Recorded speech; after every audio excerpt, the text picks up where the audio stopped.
하나님 아버지의 말씀 같이 읽고 말씀 나누도록 하겠습니다. 말씀은 요한복음 10장 1절부터 18절까지의 말씀이고요. 이 말씀을 펼치셔서 저와 여러분이 한 절씩 교독하도록 하겠습니다. 어떤 말씀인지 여러분 잘 아시는 말씀이지만 음미한다는 생각을 가지시고 한 절 한 절 같이 교독하기를 원합니다. 요한복음 10장 1절부터입니다. 내가 진실로 진실로 너에게 이르노니 문을 통하여 양의 우리에 들어가지 아니하고 다른 데로 넘어가는 자는 절도이며 강도요 문으로 들어가는 이는 양의 목자라. 문지기는 그를 위하여 문을 열고 양은 그의 음성을 듣나니 그가 자기 양의 이름을 각각 불러 인도하여 내느니라. 자기 양을 다 내놓은 후에 앞서 가면 양들이 그의 음성을 아는 거로 따라오되 타인의 음성은 알지 못하는 거로 타인을 따르지 아니하고 도리어 도망하느니라. 예수께서 이 비유로 그들에게 말씀하셨으나 그들은 그가 하신 말씀이 무엇인지 알지 못하니라. 그러므로 예수께서 다시 이르시되 내가 진실로 진실로 너에게 말하노니 나는 양의 문이라. 나보다 먼저 온 자는 다 절도요 강도니 양들이 듣지 아니하였느니라. 내가 문이니 누구든지 나로 말미암아 들어가면 구원을 받고 또는 들어가며 나오며 꼴을 얻으리라. 도둑이 오는 것은 도둑질하고 죽이고 멸망시키려는 것뿐이요 내가 온 것은 양으로 생명을 얻게 하고 더 풍성히 얻게 하려는 것이라. 나는 선한 목자라. 선한 목자는 양들을 위하여 목숨을 버리거니와 삭구는 목자가 아니요 양도 제 양이 아니라. 이리가 오는 것을 보면 양을 버리고 달아나나니 이리가 양을 물어가고 또 해치느니라. 달아나는 것은 그가 삭군인 까닭에 양을 돌보지 아니함이나 나는 선한 목자라. 나는 내 양을 알고 양도 나를 아는 것이 아버지께서 나를 아시고 내가 아버지를 아는 것 같으니 나는 양을 위하여 목숨을 버리노라. 또 이 우리에 들지 아니한 다른 양들이 내게 있어 내가 인도하여야 할 터이니 그들도 내 음성을 듣고 한 무리가 되어 한 목자에게 있으리라. 내가 내 목숨을 버리는 것은 그것을 내가 다시 얻기 위함이니 이로 말미암아 아버지께서 나를 사랑하시느니라. 이를 내게서 빼앗는 자가 있는 것이 아니라 내가 스스로 버리노라. 나는 버릴 권세도 있고 다시 얻을 권세도 있으니 이 계명은 내 아버지에게서 받아노라 하시니라. 아멘. 우리가 한 일주일 전쯤에 야유회를 갔죠. 그때 우리 고영주 권사님이 오셔서 인도해 주셨어요. 게임도 하고 퀴즈도 냈죠. 넌센스 퀴즈 어떠셨어요? 재밌었죠? 근데 굉장히 당황스러웠어요. 왜냐하면 내가 이렇게 성경을 모를까? 아무리 넌센스라도 내가 성경을 이렇게 모를까 하는 것 때문에 목사인 제가 한 개인가 두 개를 맞추기는 했지만 아주 당황스러웠던 그런 시간이 있었습니다. 오늘 저는 넌센스 퀴즈가 아니고 센스 퀴즈를 내도록 하겠습니다. 일반 것부터 해서. 그럼 말은 어떻게 울죠? 말의 울음소리는? 아주 잘하셨어요. 소는 어떻게 울어요? 잘하십니다. 토끼는 어떻게 울죠? 토끼 울음소리 들어보신 분? 토끼는요 성대가 없어요. 울지를 못합니다. 여러분이 아무리 토끼 때려봐야 토끼 소리에 못 질러요. 그냥 콧소리만 내는 거죠.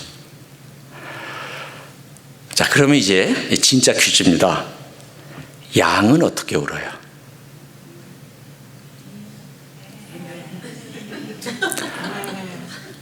음매라고 하시는데 그는 이제 약간 염소와 비슷한데 맞아요.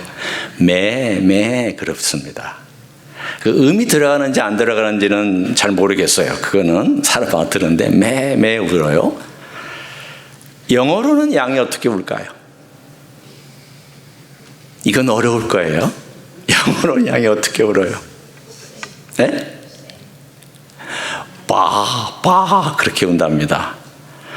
대체 이 미국 사람들이 이게 왜 바 그러는지를 모르겠어요. 우리는 매 그러는데 이게 BAA 이렇게 바 이렇게 운다고 그렇게 들린답니다.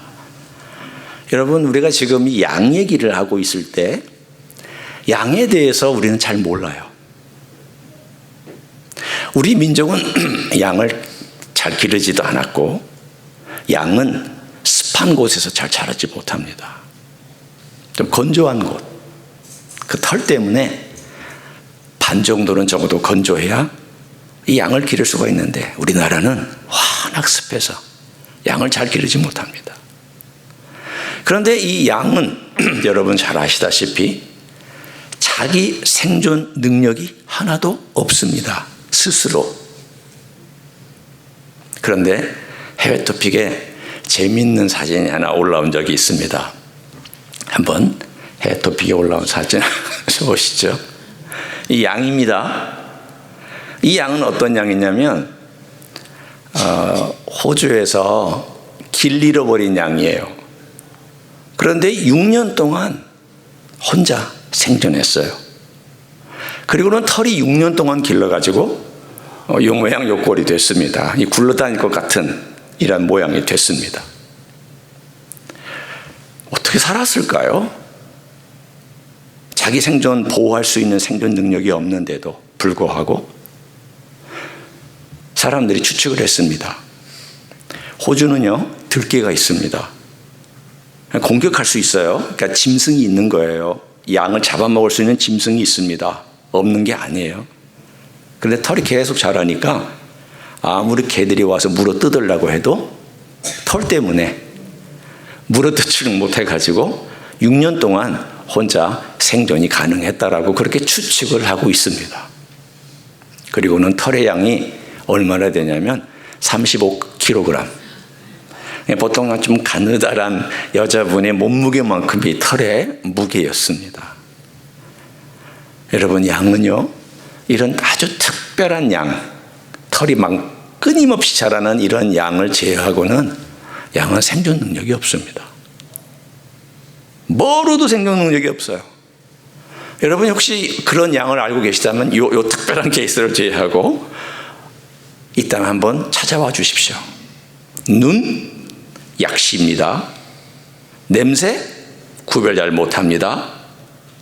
독초, 약초, 좋은 풀, 나쁜 풀 구별 못합니다. 머리는 좋은 것 같지 않아요. 그런데도 고집은 되게 세요. 그럼 최악 아니에요? 분별력은 없는데 고집만 세는. 거기다가 털은 또 계속 길어요. 그래서 안 깎아주면 어떻게 될까요? 자기 털에 밟힐 수도 있어요. 저렇게 자라서 빼쩍 마를 수도 있어요. 털을 깎여봤더니 영양실조였답니다. 양은 그래요. 그런데 유일하게 양이 생존할 수 있는 수단이 한 가지가 있습니다. 그것은 바로 목자입니다. 목자입니다. 목자만 있으면 생존이 가능해요. 오늘 우리는 바로 그 이야기를 내 마음에 한번 담고 이 이야기를 좀 같이 하나씩 풀어갔으면 좋겠습니다. 성경에 보면은 아브라함도 목자였고요, 이삭도 목자였고, 야곱도 목자였고, 그리고 좀 시간을 건너서 모세도 목자였고, 조금 더 시간을 건너가서 다윗도 목자였습니다. 이 목자들이 가지고 있었던 특징을 이스라엘 사람들은 민족적으로 수천 년 동안 갖고 있었습니다.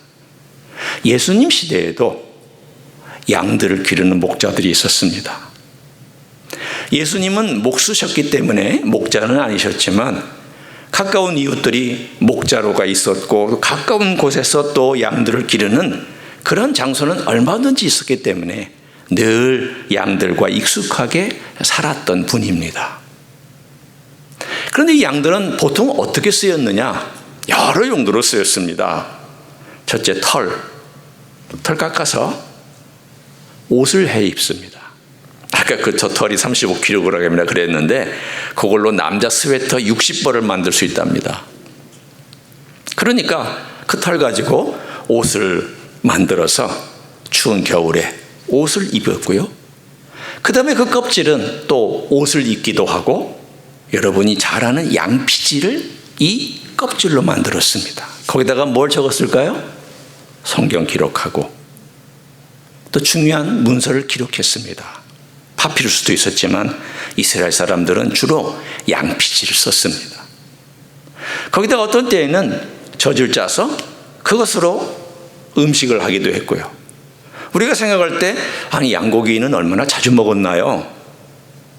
여러분 1930년대, 40년대, 50년대 우리가 고기를 얼마나 자주 먹었을까요?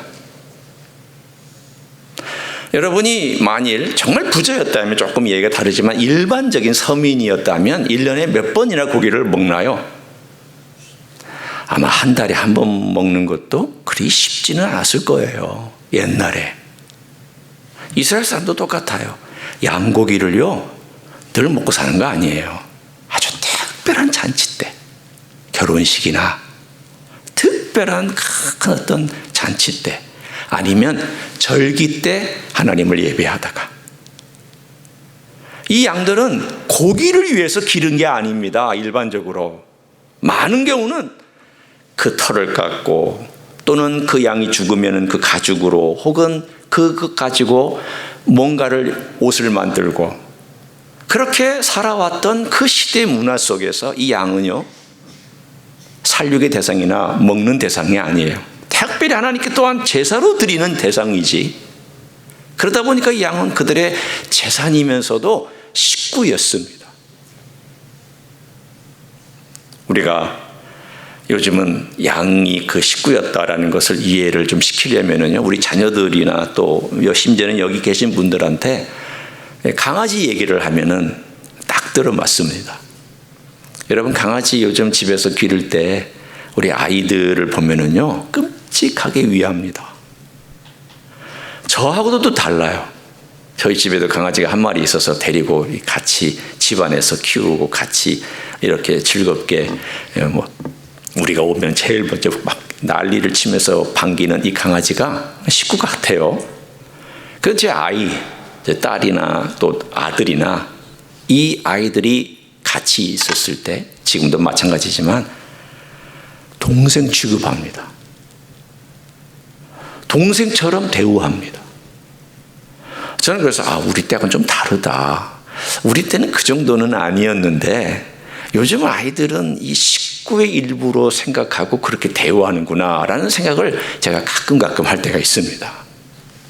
여러분, 목자에게 양은 그와 똑같습니다.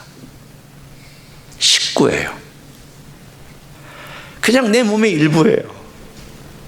목자가 양을 데리고 한 100마리 정도가 그 맥시멈 한 목자가 돌볼 수 있는 최대한의 숫자랍니다. 그런데 이 100마리를 데리고 갈 때에 이 100마리의 한 마리 한 마리의 특징을 다 알아요. 그렇기도 하겠죠. 왜냐하면 아침 먹고 양 보고 점심에도 양하고 같이 있고 또 양을 데리고 거친 황야도 지나가고 골짜기도 지나가고 거센 바람이 부는 산등성이도 지나가고 그리고는 푸른 초장에서 먹고 있을 때 양들이 잘 있나 혹은 짐승들이 오나 오지 않나 지켜보고 있으면서 각 양의 특징들을 다 꿰뚫고 있는 게 목자라는 거죠. 그러니까 이 양에 대해서 자기 몸의 일부로 여깁니다. 그 양이 아프면 이거 어떡하지? 이 양을 어떻게 내가 좀 도와줄 수 있을까? 어디가 아픈가? 그리고 털 사이사이를 다 비집고 헤아리고 거기에 균이 있는지 벌레가 먹었는지 그거 다 일일이 헤아립니다. 오늘 그 이야기를 가지고 그 배경을 가지고 오늘 10장의 1절부터 18절까지를 같이 살펴보기를 원합니다. 오늘 장면은 세 장면으로 되어 있습니다. 1절부터 6절, 그 다음에 7절부터 10절, 그리고 11절부터 18절 세 장면으로 되어 있습니다. 이 세 장면으로 되어 있는데 이 세 장면마다 조금씩 그 공간의 이동이 있습니다. 여러분이 읽으시면서 그 공간의 이동을 좀 보셨는지 모르겠지만 일단은 1절부터 5절, 6절까지를 보면은 거기에 우리가 있어요. 큰 우리가 있는데 이 우리에는 100마리만 있는 게 아니라 모든 목자들이 몰고 온 양들이 다 거기서 밤에 머물고 있습니다. 일종의 양들의 집합지 같은 거예요. 허브 같은 역할을 하는 곳이죠. 그러면 여기에는 울타리가 아주 견고하게 쳐져 있기 때문에 일반적으로 양들은 안전하게 거기에서 밤을 지새웁니다. 그리고 그 문을 지키는 진짜 문이 하나 있습니다. 열고 닫는 문이 있는데 거기는 문지기가 있어서 그 문지기가 밤에는 문을 닫아놨다가 그리고는 아침이 되면 이제 일찍이 각 목자들이 와서 자기 양을 불러냅니다. 불러낼 때 어떻게 불러내는지를 예수님께서 소상하게 설명을 해 주셨습니다. 뭐라고 불러내느냐 한번 보십시오. 문지기는 그를 위하여 문을 열고 양은 그의 음성을 듣나니 어떻게 듣는가 하면 그가 자기 양의 이름을 각각 불러내어 인도한다, 내는다 라고 말씀하고 있습니다. 100마리가 있으면 100마리의 이름을 다 하나씩 부릅니다. 그러면 자기 이름이 호명되면 따라 나오는 거예요. 나와요. 그러면 그 양들을 이렇게 바깥으로 하나씩 한 마리씩 세우는 다음에 100마리가 다 나오면 그 양떼 앞에서 인도해서 가는 이야기가 1절부터 5절까지의 메시지입니다.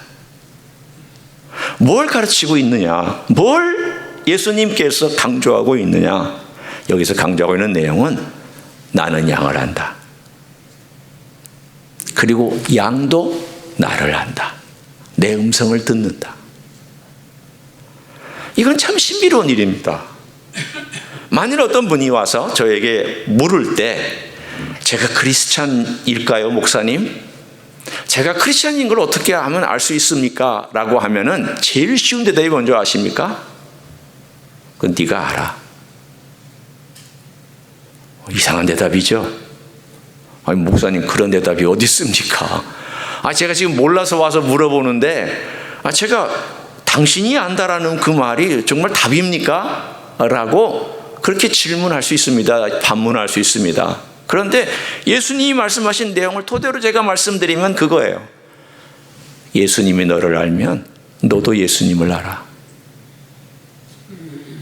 이 관계는 너무 신비로워서 말로 설명이 안 돼. 너는 그냥 아는 거야.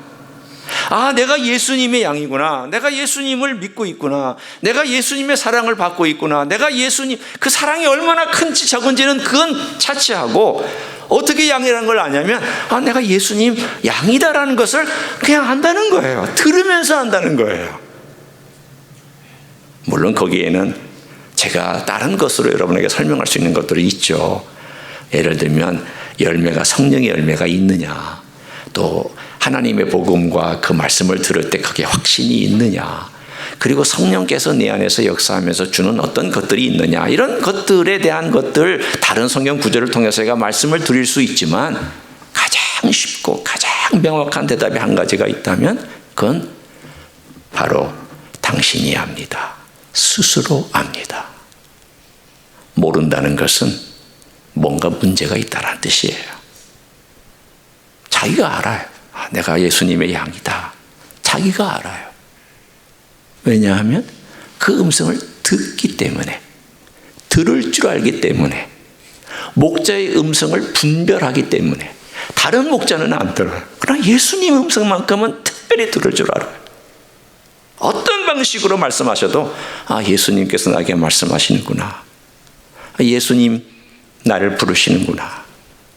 기도할 때가 되어서 정말 내가 기도를 못하고 살아가다가 주님께서 너 나를 좀 찾아와라. 너 기도 좀 해라. 너 왜 그렇게 살고 있느냐? 너 너무 바쁘다. 나는 너를 부르고 있는데 너는 안 들으려고 자꾸 하고 있는데 좀 내 말 좀 들어라. 그때 어느 순간 자기도 모르게 탁 깨가지고 주님의 음성을 듣고 기도해야 되겠다. 주님 앞에 가야 되겠다. 주님의 양은 그렇게 한다는 거예요. 그게 바로 주님과 우리의 그 밀접한 관계에서만 나오는 내용을 말씀하고 있습니다. 두 번째는 이제 아침이 되어서 그들을 쭉 이끌고 광야를 거쳐서 또는 풀을 찾아서 가겠죠. 그러면 어디선가 밤이 됩니다. 밤을 만날 거 아니에요. 보통 우리처럼 물론 나르는 게 아니니까 긴 거리를 가다 보면은 광야도 만나고 또는 거친 길도 만나고 그러겠죠. 그러면 밤에 목자가 어떻게 하냐면, 목자는 이렇게 움푹 파인 곳이나 또는 돌을 이렇게 만들어서 양의 임시 우리를 만듭니다. 한번 두 번째 사진을 보여주세요. 자, 여러분 잘 보시면 이게 뭐냐? 웬 골짜기 같은 것처럼 보이잖아요. 골짜기가 아니고요. 이렇게 웅덩이 같이 이렇게 파인 곳에다가 이렇게 약간의 돌을 이렇게 쌓았어요. 앞에다가. 그 입구가 열려 있죠. 입구가 열려 있는데 양들을 저기다가 다 밤에 집어넣는 거예요. 한 50마리면 50마리, 그 사이즈에 따라서 100마리면 100마리, 거기다가 양을 다 집어넣어요. 한 20마리면 20마리. 제가 광야에 있는 양의 일종의 우리 같은 거예요. 임시 우리예요. 밤에 지내기 위해서. 그러면 양의 문은 뭐냐? 저 입구가 열려 있죠. 그 열려 있는 문에 목자가 누워요. 기대거나 누우면 그게 문이에요. 그 목자가 문이야. 이 말은 진짜 문이 있다라는 말이 아니에요. 1절부터 5절까지의 문하고는 달라요. 그 문하고 혼동하시면 안 돼요. 1절부터 5절까지의 그 우리의 문은 진짜 문이에요. 그러나 6절부터 10절까지는 양의 문이라는 것은 그 우리의 문이 아니고 열려져 있는 문인데, 그 문의 입구에 딱 들어 넘어서 혹은 기대고 누워서 밤새 그러고 자는 거예요. 그러다가 뭔가 소리가 나면 양들이 울거나 무슨 소리가 나면 벌떡 일어나서 양들을 지켜보는 거예요. 그게 누구냐면 바로 목자인데, 그 목자의 다른 이름이 뭐냐면 양의 문이에요. 내가 양의 문이다. 뭘 말씀하기 위해서 그런 겁니까? 나는 양들을 지키기 위해서 풀철주야. 내 모든 관심은 양에게 가 있다. 나는 양을 보호하는데 내 최선을 다한다. 잠을 설치더라도 나는 양을 보호하고, 양에게 접근하는 짐승이 있으면 나는 그것 기꺼이 물리칠 준비를 하고, 나는 밤에 거기를 지켜준다. 바로 그 목자는 양의 문이 되어서 캄캄한 밤에도 짐승들이 공격할 수 있는 그 위기 속에서도 양들을 지켜주는 목자라는 것을 오늘 두 번째 장면에서 말씀해 줍니다. 이분이 예수님이에요. 세 번째는 오늘 10절부터 11절부터 18절까지예요. 10절부터 11절부터 18절까지인데, 그러다가 자기도 열심히 지키려고 하고 있지만은 잠깐 어떤 순간에 새끼를 물어가는 그러한 사건들이 생깁니다. 보통 큰 것들은 뭔가 좀 이렇게 잡아가기가 쉽지 않지만, 새끼들은 금방 잡아가거나 입으로 물어서 가기가 쉽고, 또는 발도 느리고 하기 때문에 이 공격하는 짐승들, 늑대나 일이나 곰이나 사자에 놀잇감이 되거나 혹은 음식이 되는 그런 일들이 생깁니다. 그러면 목자는 어떻게 하느냐? 오늘 그 이야기가 바로 11절부터 18절까지가 나오는 이야기입니다. 여러분, 사꾼과 목자의 차이점이 있습니다. 사꾼도 목자라고 부릅니다. 그렇지만 사꾼의 특징은 뭘까요? 삭입니다. 삭. 사꾼의 특징은 삭을 받는 데 있습니다. 삭은 무엇입니까? 돈입니다. 1시간에 20불이면 그 1시간만 딱 일하면 돼. 2시간이면 40불 어치만 일하면 돼. 목자는 그렇게 하지 않아요. 목자는 나 40불 받았으니까 2시간만 딱 일할래. 그렇게 하지 않아요. 목자의 관심은 양에게 있고요. 사꾼의 관심은 돈에 있습니다. 목자의 관심은 양의 안전과 양의 먹고 마심과 건강과 양이 누릴 수 있는 거기에 초점이 있다면 사꾼은 돈에 있고 위험한 일이 있으면 얼마든지 버려도 상관없는 고용된 목자입니다. 그 둘을 비교해 말씀하시는 거예요. 나는 선한 목자다. 어느 정도로 선하느냐?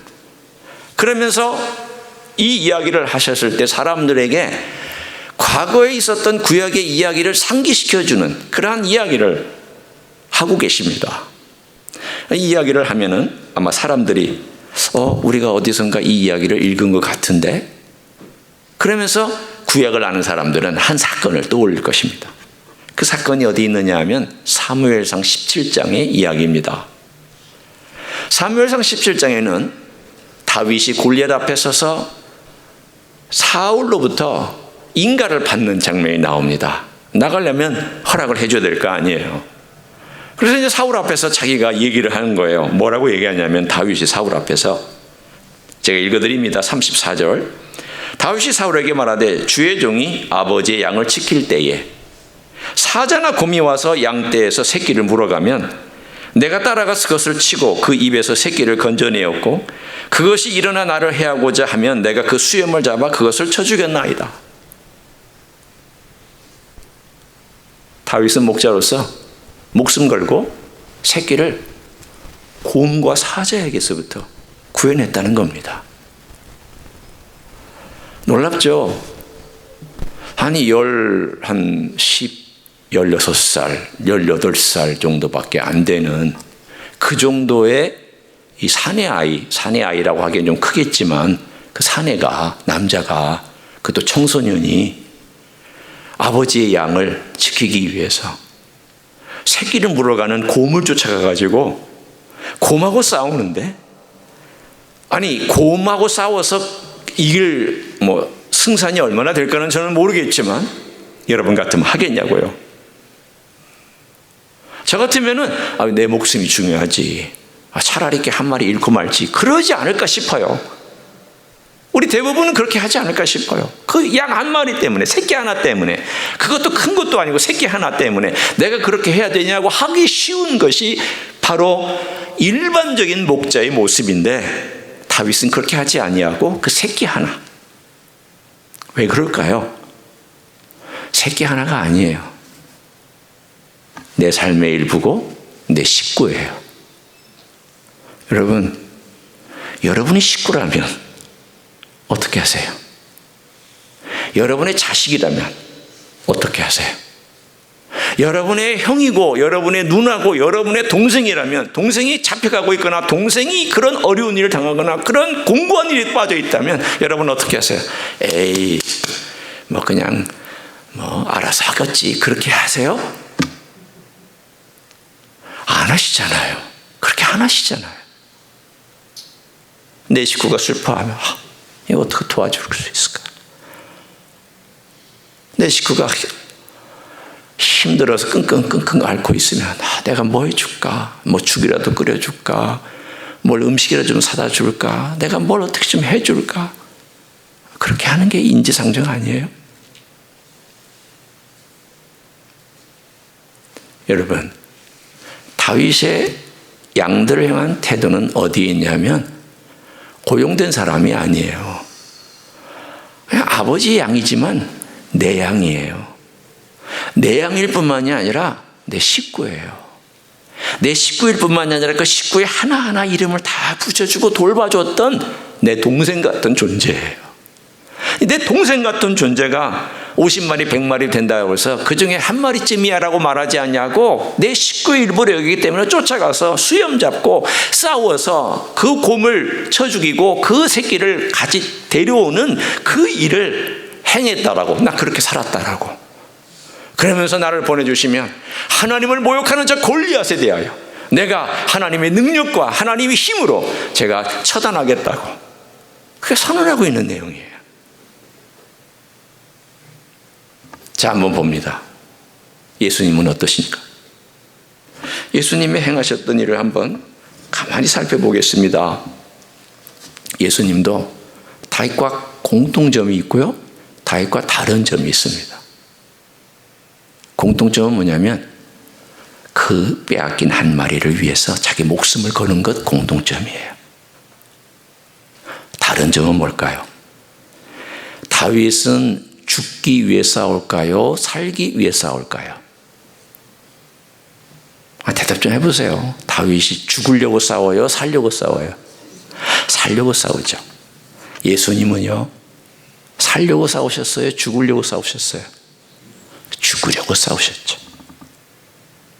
그게 차이점이에요. 여러분,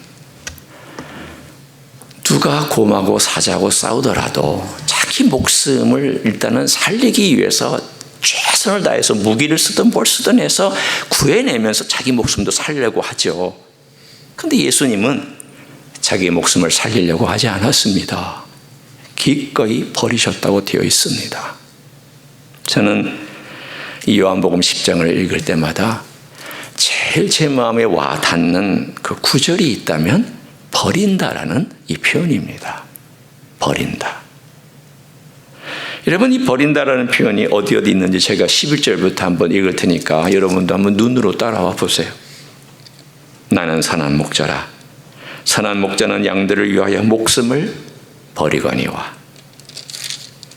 그 다음 15절. 아버지께서 나를 아시고 내가 아버지를 아는 것 같으니 나는 양을 위하여 목숨을 버리노라. 17절. 내가 내 목숨을 버리는 것은 그것을 내가 다시 얻기 위함이니. 18절. 이를 내게서 빼앗는 자가 있는 것이 아니라 내가 스스로 버리노라. 나는 버릴 권세도 있고 다시 얻을 권세도 있으니. 버린다라는 표현이 5번 나옵니다. 여러분, 이 버린다라는 단어를 어떻게 제가 설명할까를 가만히 생각해 보다가 이렇게 설명하고 싶어요. 여러분, 운동하시거나 일하실 때 땀이 막 나면 어떻게 해요? 이렇게 해서 옷 벗지 않아요? 이렇게 벗어서 어디 해요?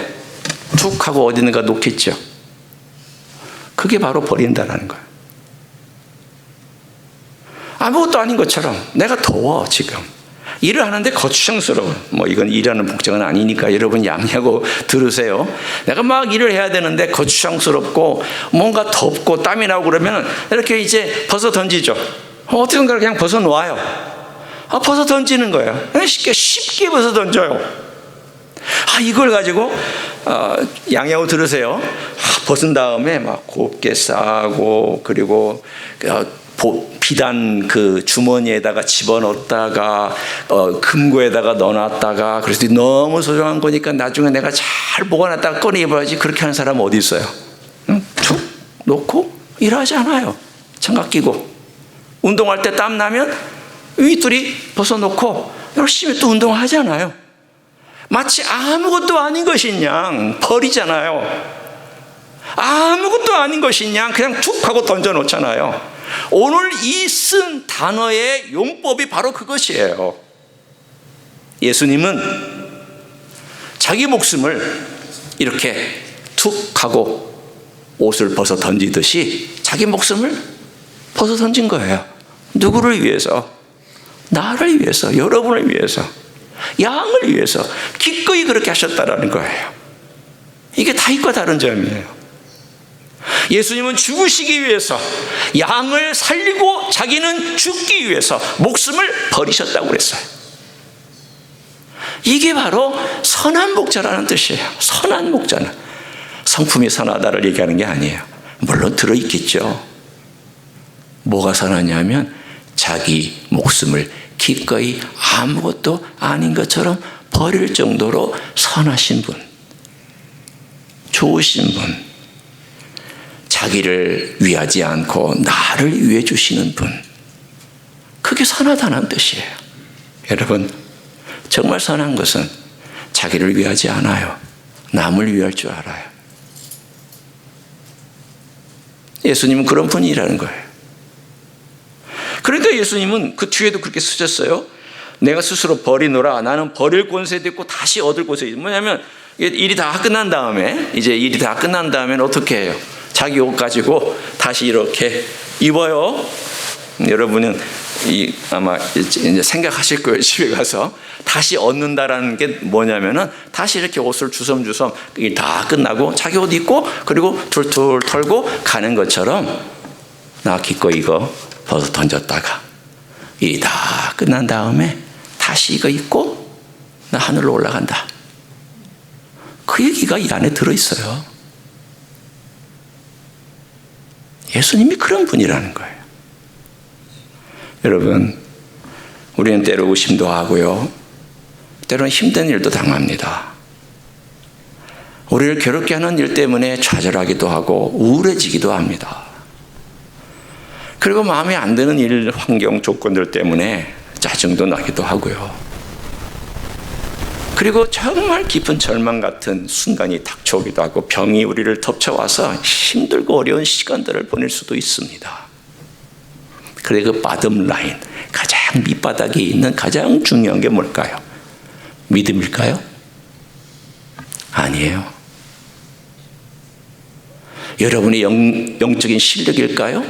그것도 아니에요. 가장 바텀 라인은 예수님께서 여러분을 끔찍하게 사랑하신다는 거예요. 너무나도 사랑하신다. 이 정도로. 오늘 이 요한복음에 나와 있는 이 정도로 여러분을 사랑하신다라고 예수님은 말씀하고 싶은 거다. 내가 이만큼 사랑해. 내가 이렇게 사랑해. 내가 이렇게 너를 위하고 내가 이렇게 너를 사랑하고 너를 위해서 내가 모든 걸 다 할 수 있어. 내 목숨도 줬잖아. 그게 내 마음에서 내가 이 가장 신앙의 바텀 라인은 예수님께서 나를 이렇게도 끔찍하게 사랑해 주시는 것이구나. 그게 바로 신앙의 가장 밑바닥에 있는 거예요. 여러분 그걸 자꾸 상기시키세요. 힘들 때마다, 어려울 때마다 예수님은 나를 위해 주신다. 나를 이 정도로 위해 주신다. 그리고 자기 목숨을 바쳐서 버린 정도까지, 아무것도 아닌 것처럼 버리실 정도까지 나를 위해서 기꺼이 그렇게 해주셨다. 이걸 늘 마음에 상기하시고 스스로에게 말씀하시고, 그래서 이 어두운 터널을 지나갈 때에 그것 때문에 넉넉히 이기는 하나님의 종들이 되시기를 예수님의 이름으로 간절히 축원합니다. 기도하시겠습니다.